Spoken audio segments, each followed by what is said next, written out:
from wherever you're listening to us in the world.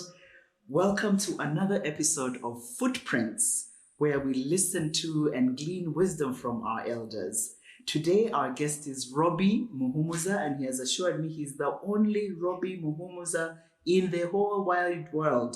Robby, you're very welcome to Footprints, and we'd like you to tell our listeners a bit about yourself. Thank you. I was born in Western Uganda, a place called Bushenyi. My parents were married for 10 years without a child. Oh. I was the firstborn after a long, long time. And my parents were so perturbed for not having a child. They prayed to God. When I was born, they called me Muhumuza. And Muhumuza the one who gives rest. Finally. Hey, now Muhumuza. They were rested. They now had a child. So I was a very loved child from when I was born. And one of the things I remember, my mother doted on me, and my mother loved telling stories. So folk tales, legends. I liked Kabozi stories from when I was young and when I went to school. Reading novels, writing composition were always my favorites from primary. And in high school, literature was my favorite subject. I've always loved stories. And I even wanted to make a career out of telling stories. Yes, so I'm glad we're here. Yes. Having narratives. Narratives and telling stories. Yes. Yes. So my recollection, young, stories from my mom. Wow. Do you remember one that you can tell us? These be stories about Mr. Hare trying to do his trickery and then eventually be found out. And at one time, Mr. Hare was traveling with Mr. Leopard, and they were going to visit the in-laws. He had traveled with his wife and children. Yes. And along the way, he tricked Mr. Leopard and tried to exchange the gifts. So they took the children of Leopard, packed them as a package, the one they were going to present. And so when they reached there, they presented the gift they had carried to the in-laws of Mr. Leopard. And they were little cubs of Leopard. And so the gift was lifted, taken to the kitchen, and the mother-in-law was trying to prepare. And then when he opened, they were the grandchildren. Yes. So he was puzzled. So he sent a message to the sitting room to say, but the package you brought, which was supposed to be for us to cook, looks like little leopard scabs. And that's how Mr. Hare was found out, and he was chased out of the home and missed the meal. Yes. So trickery, forgery doesn't pay. Yes. Because at the end of the day, you'll be found out and be punished. Yes. So, as you grow, when did you first become a leader? When was your first leadership role growing up? Mostly in secondary school. I became a Christian, committed Christian in secondary school. And we had scripture union in school. And somehow my members of the scripture union elected me their leader in secondary school because I was passionate, I was committed, I was taking initiative to lead in deciding which Bible study passage we read, which song we lead. I liked organizing conferences and events.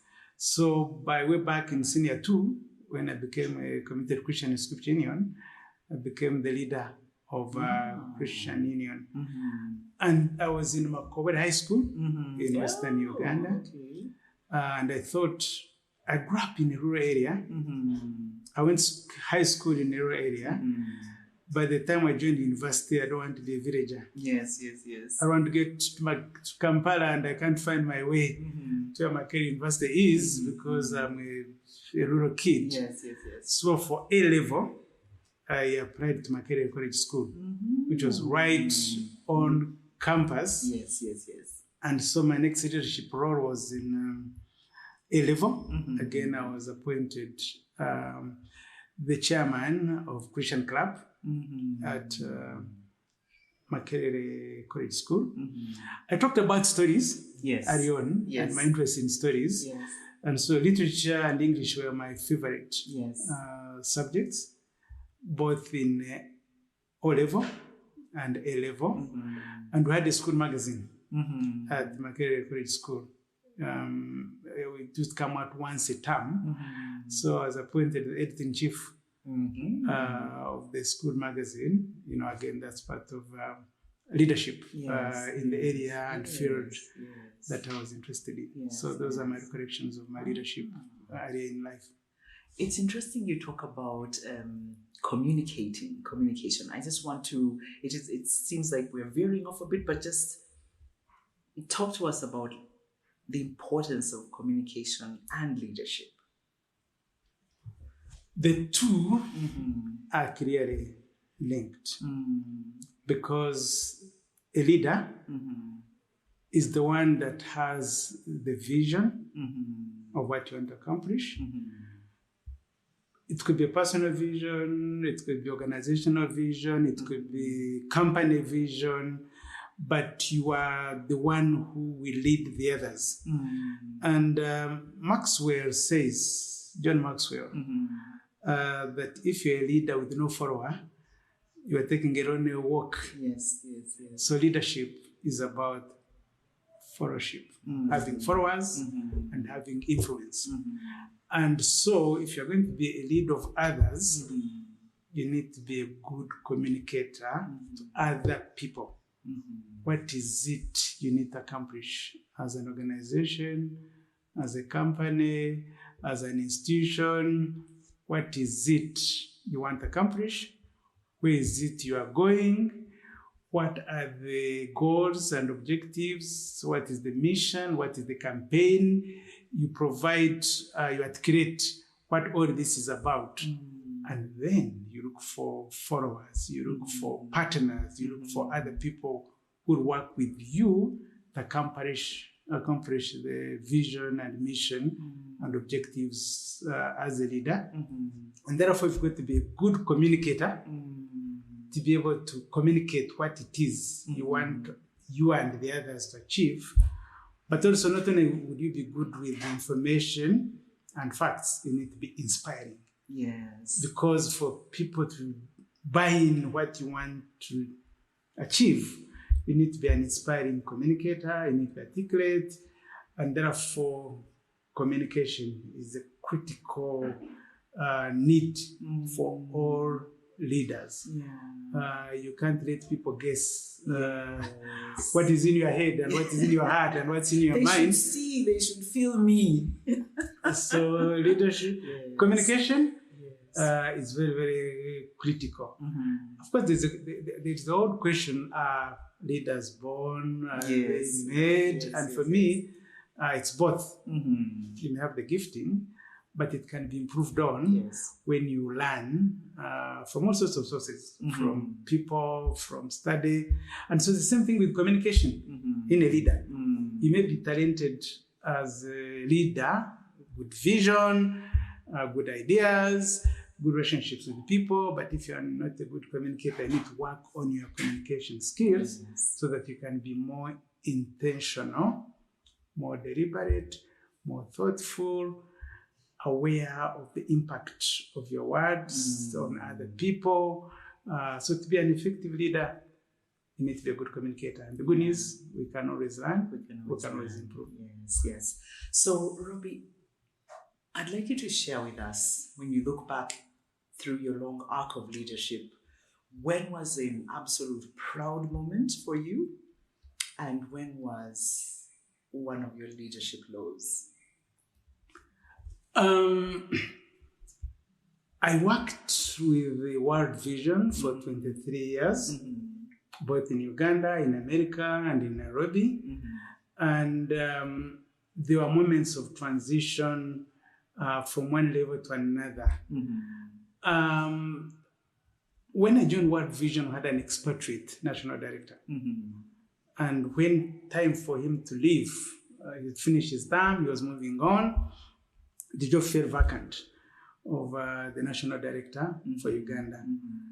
And it was highly competed for internationally. There were people from America, people from Europe, people from Nairobi, people from Uganda, all vying for that position. I did like 4 sets of interviews. A phone interview in Kampala, another phone interview in Nairobi, a face-to-face. It was tough. Yes. When I eventually was declared the best candidate, that was one of my highlights. Yes.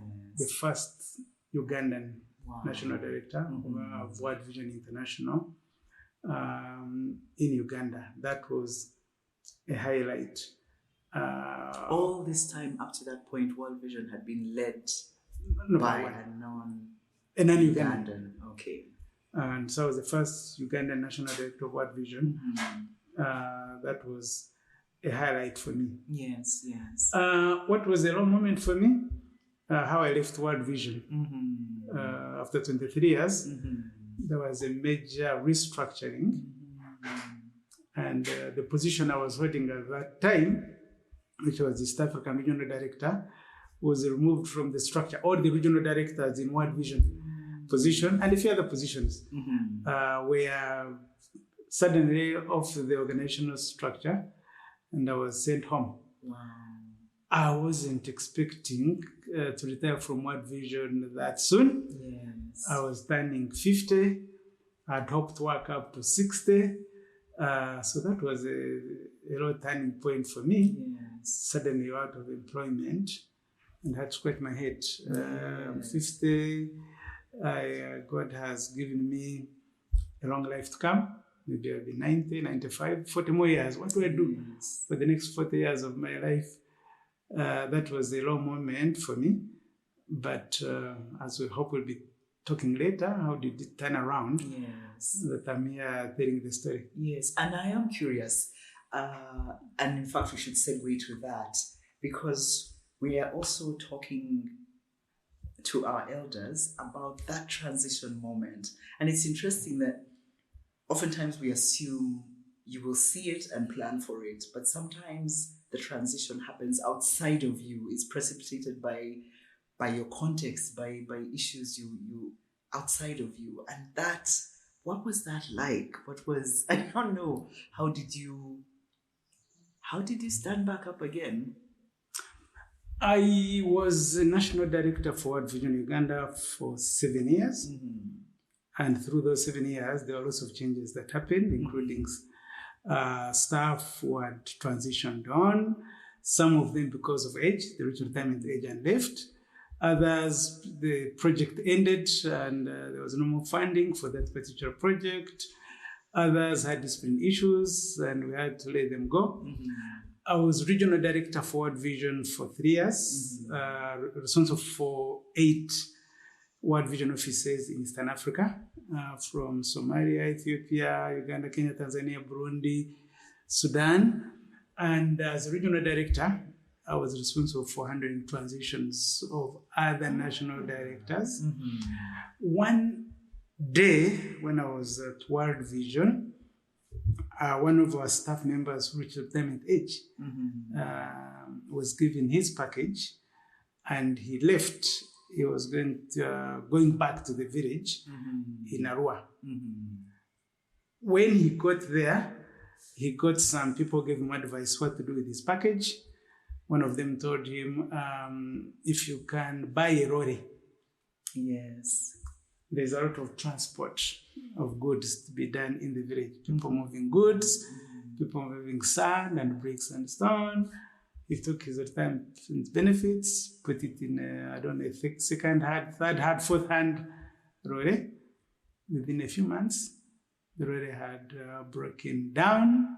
It was repairable, and the man was broke. So he came back to World Vision and said, I'm stranded. And we had to do some fundraising for him. And I thought, I don't want to leave World Vision and come back begging. Yes. So I was a leader, and I had a number of other leaders who are almost reaching that stage, 5 years to come, I decided let's do some retirement planning and preparation for World Vision staff who are in that category. So I started organizing for our staff to prepare for retirement. And though I wasn't due for retirement, I would sit in the classes. Yes. So I was already aware that sooner or later, retirement would come. And I'd seen some of my staff, including leaders, who had reached retirement age and they were not ready and they were stranded. The way I live my life, I'm always looking for lessons learned. Yes. And I want to learn from other people's mistakes and hardships and pain. I'm a very reflective person. So I said, hey, one day my retirement will come, whether I like it or not. I've seen a number of people who retirement found when they were not ready and prepared, and they've gone through pain. Yes. I don't want to go through that pain. I need to start thinking and planning ahead. Though I hadn't planned to retire at age 50 from World Vision, but when it happened, I wasn't totally taken aback because I had seen many. I had actually been involved in retiring some for various reasons. So when my turn came, I had prepared a few things that helped me deal with it. I wasn't the first one. I was not going to be the last one. Yes. And one of the jokes we used to make is that there is life after World Vision. Yes. There is life after whatever role you are playing, you are involved in. You need to think there must be life. There is life after. How do I prepare for that life? That life after. And maybe we'll be talking about some of that. How did I prepare and how did I embrace the transition?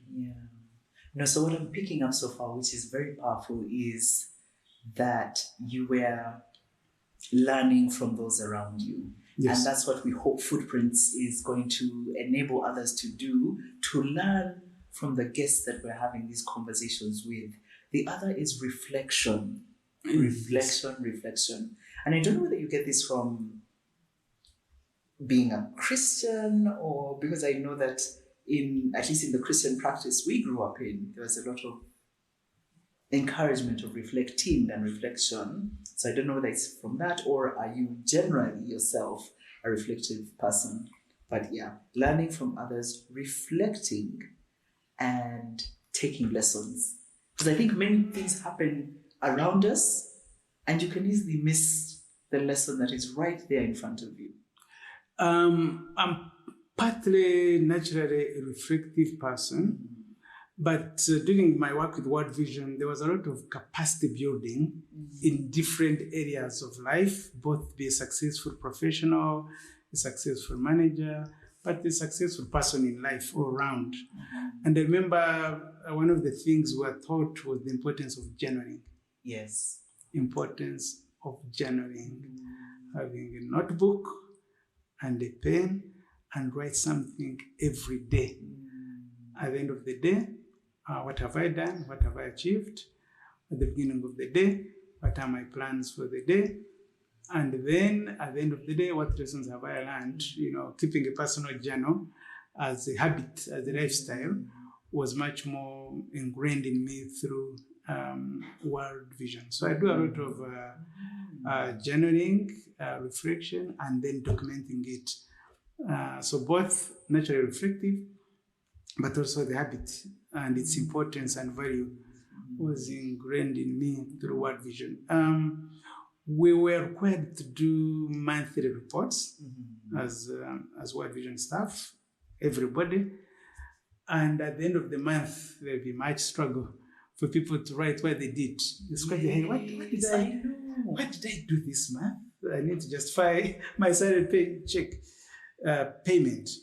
But then being able to journal every day, you just need to go back and to your notebook and pick the highlights and you have your report ready. Even when you are retired, you still need to journal lessons learned. It doesn't have to be for work purposes only. So I made it now a part of my lifestyle to journal, including lessons learned, things that I see that are positive and are good, and I want to learn from them. I write them down. Things I see or hear and negative, painful, I don't want them to happen to me. Also write them down. When I write it down, I tend to remember it. But once in a while, I go through my notes, picking highlights. Things I want to do, but I don't do them, write them down. So when my notebook is about to be filled, I go through.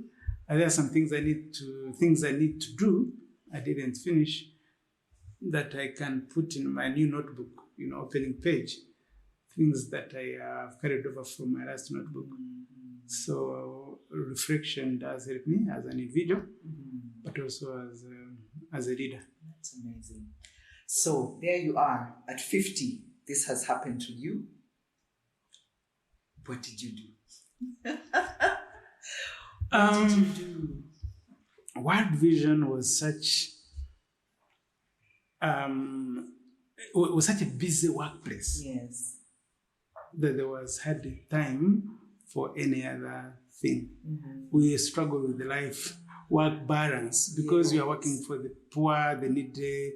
You're working in crisis. At that time, I was taking care of Darfur and Burundi and Rwanda. I mean, all of these conflicts. Somalia, there was hardly any time to do much on my own.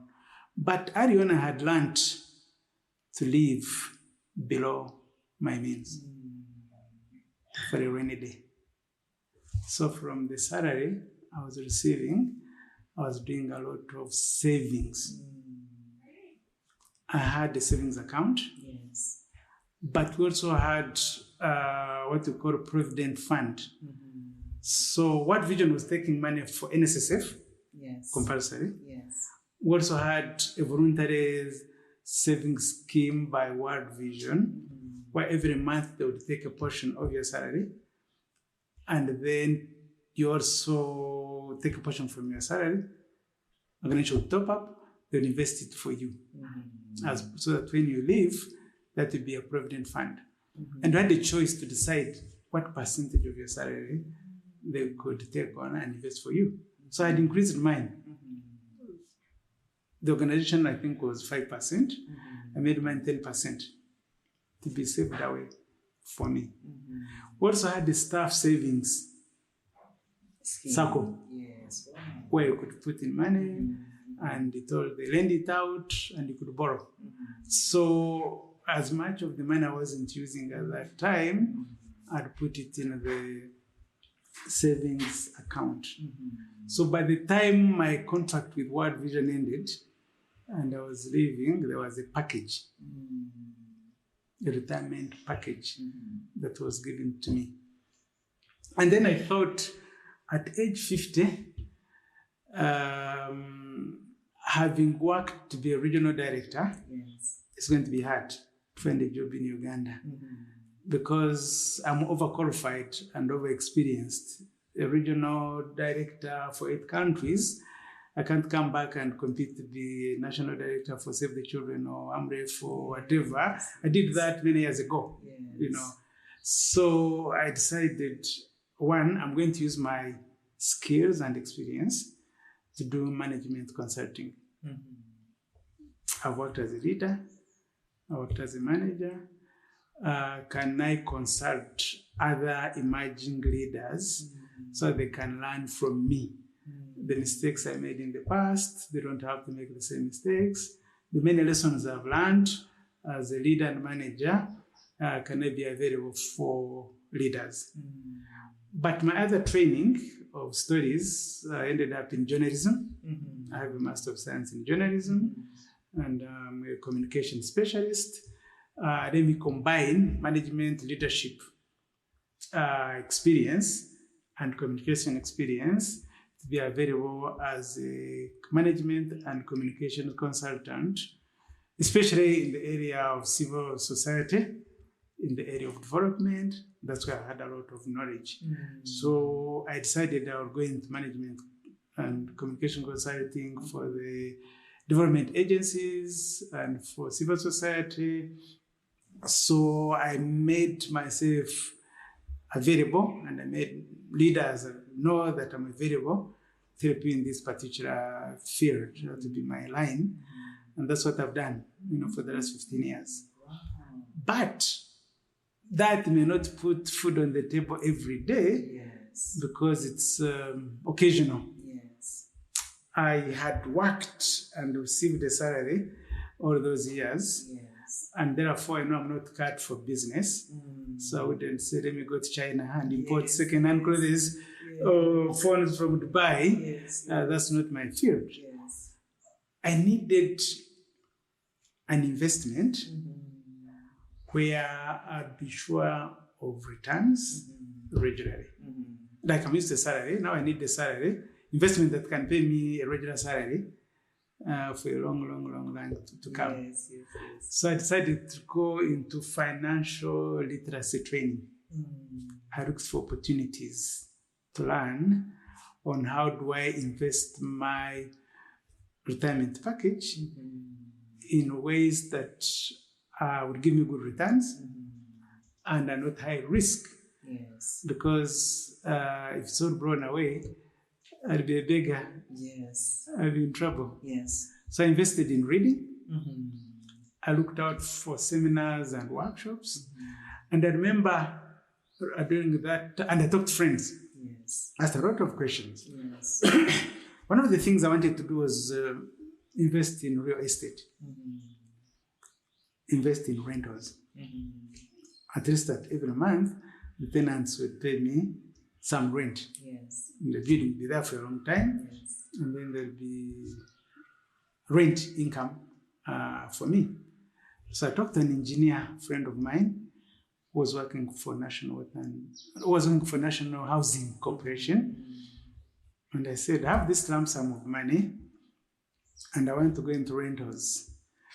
Should I buy land and build, or should I buy existing houses?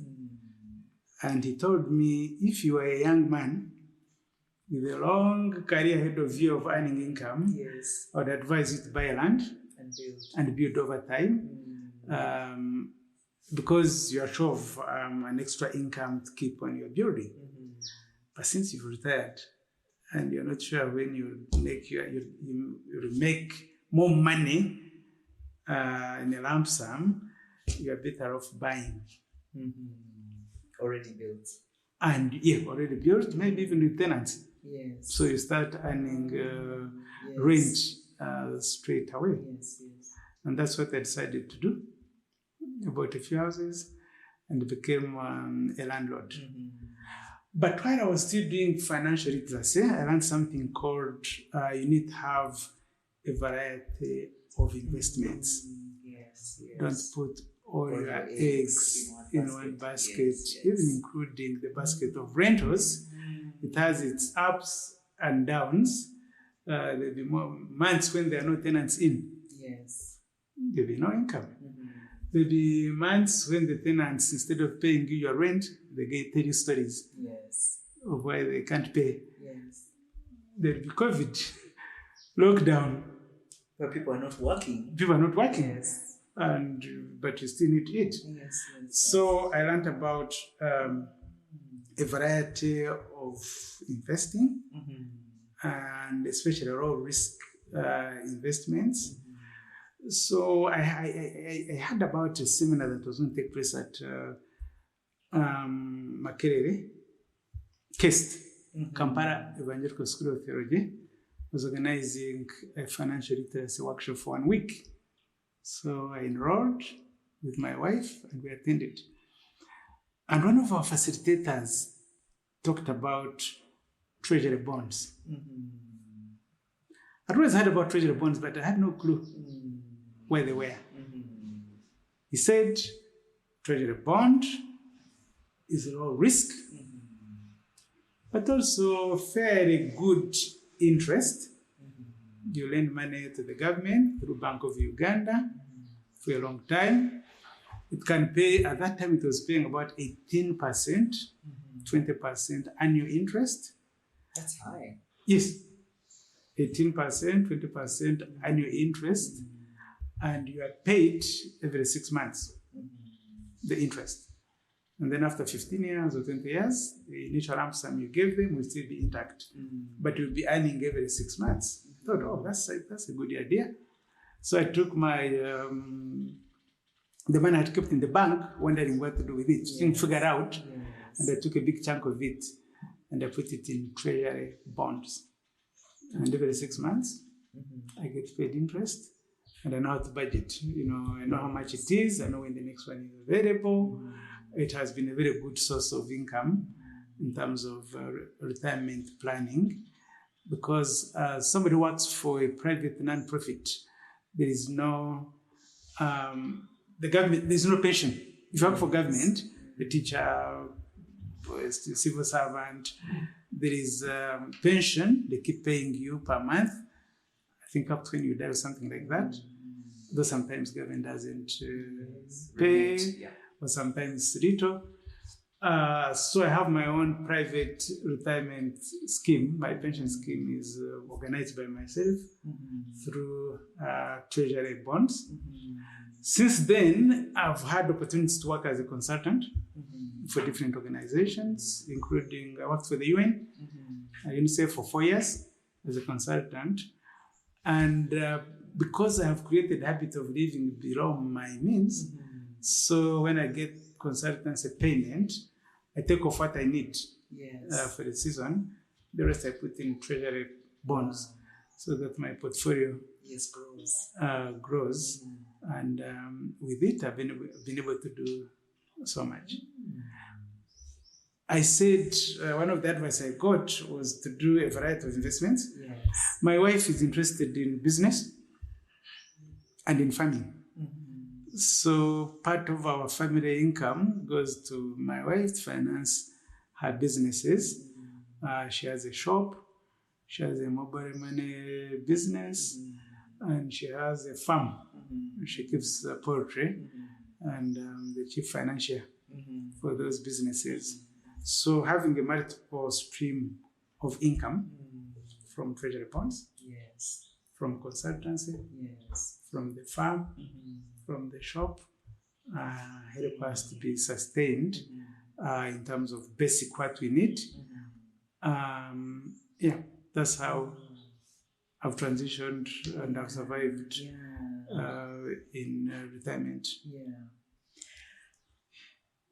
Thinking about leaders that are contemplating this transition, what would your advice be? I know you've shared some of it is to plan, to continuously learn, because it does not stop, and to talk to friends, ask. I think for whatever reason, we fear to ask, it might show that we're weak or not knowledgeable for whatever reason, but ask, talk to people and ask.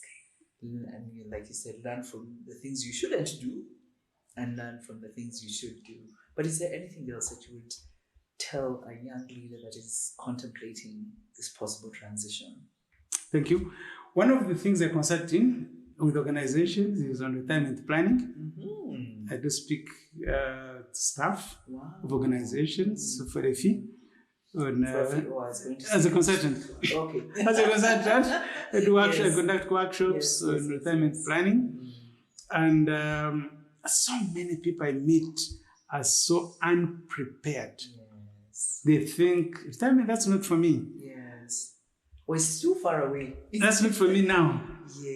But the area, so I usually challenge them to think about retirement from when you've joined the organization. Because our life expectancy in Uganda, thank God, is increasing. So you imagine you are going to retire, even if you took the maximum age of retirement, 60, 55, 60, and God will call you home at 90, you have another 30 years. What are you going to do? I know. Within those many years. Yes, but you never think about that. So while you are still employed and you are earning a regular income, it is time to start planning for your retirement. Don't wait for 2 years or 1 year. It'll be too late. start early by investing in passive income. Passive income investments where you don't have to be there every day to supervise them, but they're earning income for you. Because a lot of Ugandans want to hustle. You have a day job, but then after 5, you want to run off the bouquet shop. You want to run the village farming, and you are scattered. Yes. You want to be focused at your job. Yes. As a corporate, or as a government worker, or working for civil society and a good job. But from the savings you make, live below your means and invest your savings wisely. Treasury bonds are not for retired people. Yes. And the minimum you need is 100,000. Oh. To invest in treasury bonds. 100,000 is the minimum. Yes. But the more you put in, of course, the more the income you'll get. Yes. So if you can regularly invest your savings, live below your means, invest your money in passive income, treasury bonds are a good source, keeping your money there. Then by the time you retire, you'll have somewhere to start from. Yes. If you have time and you want to start a side business, you can do that. So that again, when you retire, you're not stranded. Think about the things you're passionate about. Can you turn them into business? Your hobbies, can you turn them into business when you retire? The most important thing is know that it is coming. Yes. And plan and prepare for it. When you get your retirement package, that's not the time to go and build a new house. Some people get it and they say, I didn't build a house, my retirement home in the village is not there. You take all that money and you build a house in the village and you're going to retire in Kampala. So that home in the village is no use to you. You won't even get tenants who will pay you good money in the village.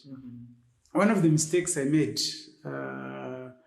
that I want other people not to make, when I retired from World Vision Uganda as national director, and I was transitioning to become regional director, I was given my provident fund, the one I had been saving in Uganda as a package. Yes.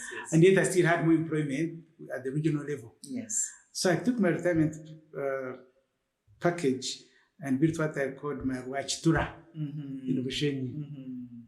I put up this big mansion for my children, for my grandchildren, for my in-laws when they come to visit on Christmas.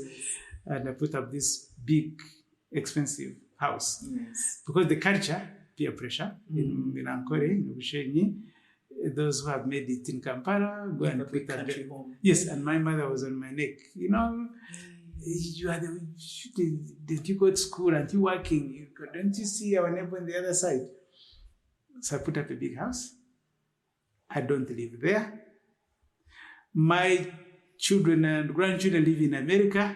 They're not even available. My other children live in Kampala. On Christmas, they have their own plans. Yes. They all have their own plot. Yes. So I don't encourage building a big house. I now have to pay a caretaker to take care of it. My parents have since passed on. It's actually a burden. Yes. So when you retire and get your package, that's not the time to put up this huge retirement home. I'd rather put up rentals in Kampala and me income. Some people say when I was working for an organization, I had a big car. And now how can I retire and drive a small car? Or walk. It's beneath my status. Yes. So it's time to buy a big car for retirement, and yet you're not earning more income anymore. Yes. So you have cost for fuel, for repairs, and you'll be stressed and you'll die faster than good. So that's not the time to buy a big car. Some people start a new family. Yes.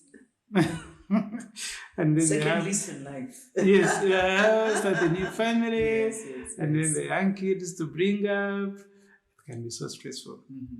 Retirement should be a time for slowing down and resting, taking it slow, and doing all the things you like to doing, but you are too busy to do. I like travel, I like adventure, and the journeys I could never make because I was working for World Vision. It's after I retired that I was able to take a trip with my wife to Israel. Wow. I always wanted to take a trip to the Holy Land, and it was an enjoyable trip. I had never been to Egypt to go and see the pyramids. We would take a trip to Egypt, and we went on a boat cruise on River Nile, for a week. That's amazing. While we were there, we were able to do hot air ballooning, up in the air. Yes. We could never have done that. My wife said she wanted to experience snow because when I was in the US, we were in California, and it never snows there. So one Christmas, we said, let's go for Christmas in London. So I was able to afford a return air ticket for two to go to Christmas on holiday. For one of our anniversaries, we said, let's go to Dubai for our wedding anniversary. We were able to do that. So the things I always wanted to do, but couldn't do in retirement, I could do that.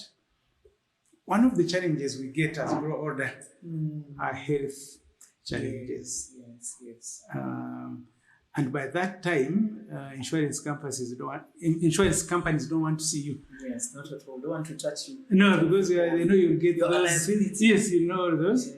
And sometimes you have medical emergencies. You need to be flown abroad for treatment, and you're no longer working, so your company cannot sponsor you. You lost your network you're working with. They have all gone to other places. So being able to save for a rainy day in terms of health is important. About 10 years ago, I was diagnosed with an eye condition, and my doctor thought I had tumors in the brain. And I went for a test, a check. They said, we see some tumors. And my doctor said, tumors can progress very quickly. You lose your eyesight and you may die.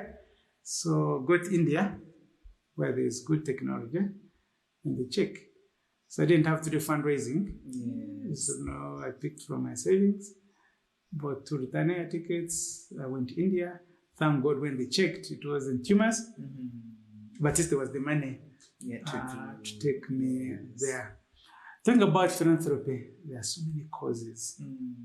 There are so many vulnerable people, vulnerable groups. There are so many causes where they need money and support.